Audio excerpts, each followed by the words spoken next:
आज सकाळी ज्यावेळेस सकाळी मी टी व्ही लावल्यानंतर टी व्ही 9च्या बातम्या पाहत असताना सकाळी त्या बातमीचाच असा अचानक प्रकार मला जेव्हा दृष्टिकोनातून आला त्यावेळेस खरं तर विश्वास बसेना अशी बातमी माझ्या कानावर पडली आणि प्रत्यक्ष पाहिली।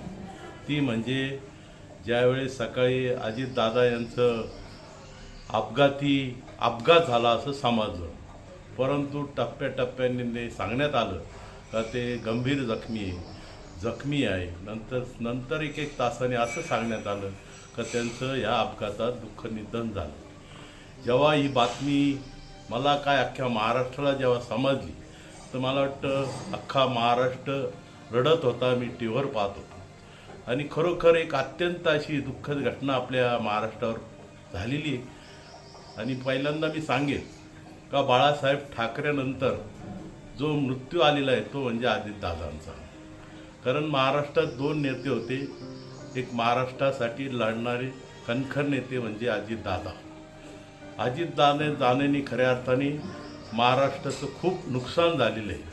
ते नुकसान म्हणजे ते भरून येण्यासारखं तरी मला वाटत नाही, परंतु अजितदादाने जाण्याने खूप असं महाराष्ट्रावर, आपल्या सगळ्या कुटुंबावर आणि आमच्यासुद्धा कुटुंबात जाधव परिवार खूप दुःख झालेलं आहे। खरोखर असं अशी मोठी दुःख घटना व्हायला नव्हती पाहिजे, पण दुर्दैवी ती झाली। आणि म्हणून मी आपल्या अजितदादा म्हटलं तर ते लहान मोठ्यांचे दादा होते, त्यांची ओळखच अशी कणखर नेता म्हणून महाराष्ट्रात गाजलेली आहे। आणि म्हणून मी त्यांना आमच्या जाधव परिवाराच्या वतीने भावपूर्ण श्रद्धांजली वाहतो।